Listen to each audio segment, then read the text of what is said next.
தற்பொழுது மூன்றாவது அணி என்ற ஒரு அணி நீங்கள் ஒரு 6 மாதங்களுக்கு முன்பு கூறிய பொழுது மூன்றாவது அணி வாய்ப்பே இல்லை என்று கூறினீர்கள். ஆனால் தற்போது கிட்டத்தட்ட தமிழகத்தில் 4 முனை போட்டி வருமோ என்ற ஒரு நிலை தற்போது வந்திருக்கிறது. அதிமுக தனித்து போட்டி, கிட்டத்தட்ட தனித்து போட்டி என்கிறார்கள். திமுக அணியில் நீங்கள் உள்ளீர்கள்.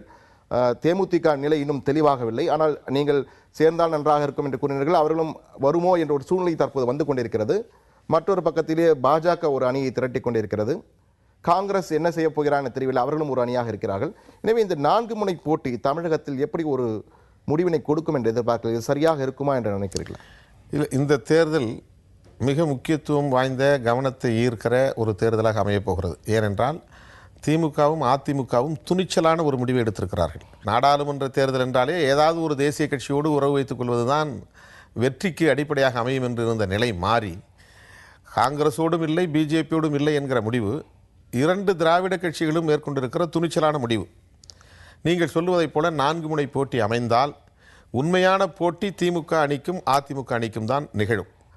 காங்கிரஸ் தலைமையிலான அணிக்கும் பாரதிய ஜனதா தலைமையிலான அணிக்கும் இங்கு அவ்வளவு முக்கியத்துவம் இல்லை. எந்த அலையும் தமிழ்நாட்டில் ஈடுபடாது. இங்கே மோடி அலை அடிப்பதாக சிலர் சொல்லுகிறார்கள். தமிழ்நாட்டை பொறுத்தவரையில் அந்த அலை எட்டாது, அந்த அலை தொடாது. சமீப காலமாக மதவாத அரசியலை எதிர்த்து கடும் பிரச்சாரத்தில் நீங்கள் ஈடுபட்டுள்ளீர்கள். எனக்கு ஒரு சந்தேகம், மதவாத அரசியலுக்கும் சாதி அரசியலுக்கும் என்ன வித்தியாசம்? ரெண்டும் ஒன்று தான். அது கங்காரு, இது கங்காரு குட்டி. மதவாதம்ங்கிறது தேசிய அளவில் எழுப்பப்படுகிற ஒரு வன்முறை கருத்தியல். சாதிவாதம்ங்கிறது ஆங்காங்கே லோக்கல், அது உள்ளூரில் எழுப்பப்படக்கூடிய ஒரு வன்முறை கருத்தியல். அது ரெண்டும் ஒன்று தான். அவங்க 2 பேரும் கட்டாயமாக ஒன்று சேருவாங்க. சாதியவாதிகளும் மதவாதிகளும் எப்போதும் இனத்தோடு சேரும் என்பதைப் போல ஒன்று சேருவார்கள்.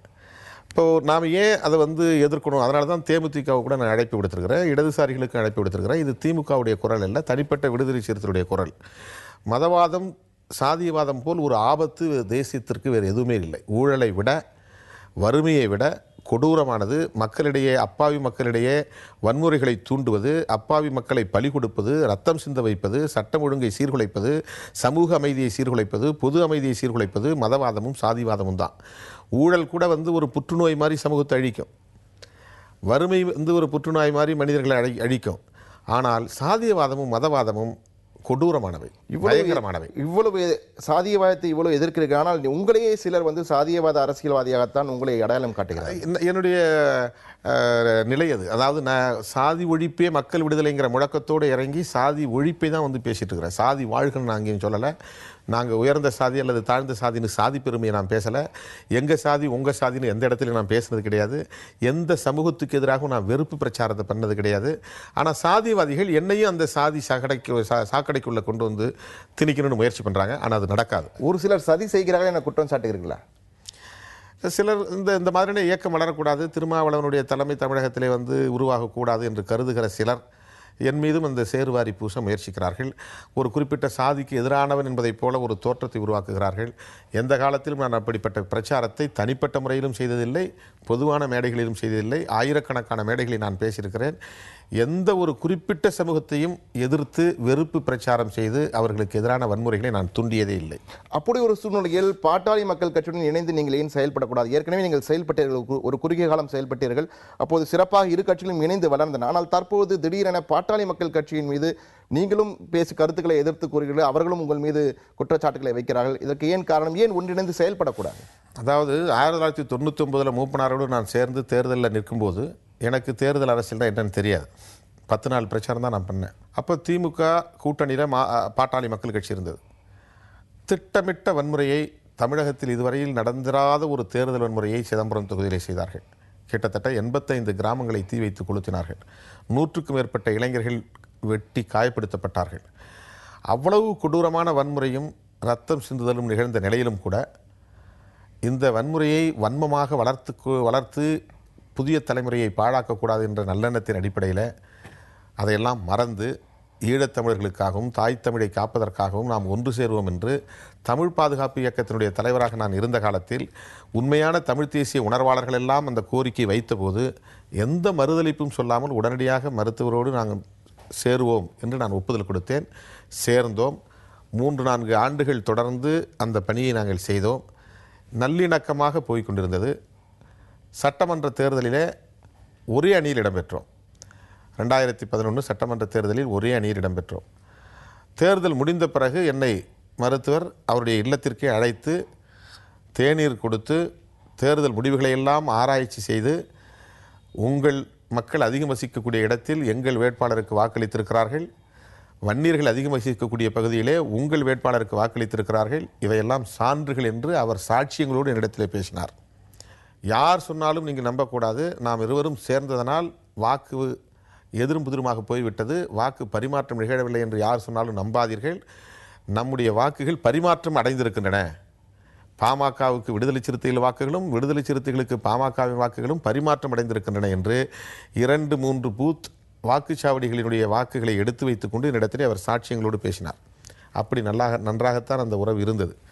ஆனால் தருமபுரி பிரச்சனைக்கு பிறகு திருமாவளவனை எதிர்ப்பதும் விடுதலை சிறுத்தைகளை எதிர்ப்பதும் தான் தன்னுடைய சாதி வாக்கு வங்கியை திரட்டுவதற்கு ஒரே வழி, சாதி உணர்வை தூண்டுவதற்கு வழி என்று சொந்த சாதி மக்களை ஏமாற்றுவதற்காக அவர்கள் எடுத்திருக்கிற ஒரு உத்தி அது. நான் பாமகவுக்கு எதிராக எந்த பிரச்சாரத்தையும் செய்யவில்லை, வன்னியர் சமூகத்திற்கு எதிராக எந்த பிரச்சாரத்தையும் செய்யவில்லை. தாழ்த்தப்பட்ட மக்களை எதிர்க்க வேண்டும், அதிலும் குறிப்பாக விடுதலை சிறுத்தைகளை எதிர்க்க வேண்டும், அதிலும் குறிப்பாக திருமாவளவனை எதிர்க்க வேண்டும். இந்த உத்தியின் மூலம் தன்னுடைய சொந்த சாதி மக்களை வாக்கு வங்கியாக மறுபடியும் திரட்ட முடியும் என்று அவர் நம்புகிறார். ஏனென்றால் அவர் எடுத்த முயற்சியில் அவரால் வெற்றி பெற முடியவில்லை. நாடாளுமன்ற தேர்தலில் 7 தொகுதிகளிலும் தோல்வியை சந்திக்க நேர்ந்தது. 2011 சட்டமன்ற தேர்தலில் விடுதலை சிறுத்தைகளோடு சேர்ந்த பிறகும் கூட 3 தொகுதிகளில் தான் 31 தொகுதிகளில் போட்டியிட்டு 3 தொகுதியில் தான் வெற்றி பெற முடிந்தது. அதற்கு காரணம் தன்னுடைய பேஸ், தன்னுடைய அடிப்படையான வாக்கு வங்கி அவர் இழந்து விட்டது, சரிந்து விட்டது தான் அதற்கு காரணம். எனவே மறுபடியும் தன்னுடைய சாதி வாக்கு வங்கியை திரட்டுவதற்கு என்ன வழி என்று அவர்கள் 2 ஆண்டுகளாக உட்கார்ந்து பேசியதன் விளைவாக எங்காவது ஒரு இடத்திலே இந்த காதல் பிரச்சனையை கையில் எடுத்து தலித்துகளுக்கு எதிரான வெறுப்பை விதைத்து, மோடி பாணியிலே அவர் முஸ்லீம் வெறுப்பை விதைத்து இந்துக்களின் வாக்கு வங்கியை திரட்டுவதைப் போல தலித்து வெறுப்பை விதைத்து வன்னியர் வாக்கு வங்கியை திரட்ட முடியும் என்கிற ஃபார்முலாவை அவர் கையில் எடுத்திருக்கிறார். இது அப்பாவி மக்களுக்கு இடையிலே மோதலை உண்டு பண்ணி ஆதாயம் தேடுகிற ஒரு முயற்சி. அப்பாவி மக்கள் தான் இதில் பாதிக்கப்படுவார்கள். ஒரு 2-3 சீட்டுக்காக, ஒரு 2-3 பேர் எம்பி ஆகணுங்கிறதுக்காக, ஒரு நிரந்தரமாக ஏற்கனவே சமூகத்தில் இந்த சாதி பிரச்சனையில் சமூக வெறுப்பு இருக்குது, மோதல்கள் இருக்குது. இதை கூர்மைப்படுத்துவது ஒரு நல்ல தலைமைக்கு, ஒரு நல்ல கட்சிக்கு அழகாக இருக்க முடியாது. பெரியார் பிறந்த மண்ணில் இல்லை, அந்த நிலையில தான் நான் என்னுடைய வருத்தத்தையும் ஆதங்கத்தையும் தான் வெளிப்படுத்துகிறேன். இப்போ வேறு வழி இல்லை என்பதற்காக, சந்தர்ப்பவாதத்திற்காக தான் நீங்கள் திமுகவுடன் கூட்டணியில் இருக்கிறது. நான் அடிப்படையில் ஒரு ரவுடி இல்லை. நான் திடீர்னு அந்த இடத்துல கோவப்படுறதுக்கோ சண்டை போடுறதுக்கோ ஒரு அவை நாகரிகம் இல்லாமல் நடந்துக்கிறதுக்கோ முடியாது. அதாவது ராஜபக்சேவுக்கு தெரியுது நான் யாருடைய ஆளுன்னு, தமிழ்நாட்டில் இருக்கிறவங்களுக்கு தான் தெரியல. காங்கிரஸ்காரர்களே தேநீர் குடிக்கவில்லைங்கிறது நான் கண்ணால் பார்த்தேன் ராஜபக்சே வீட்டில்.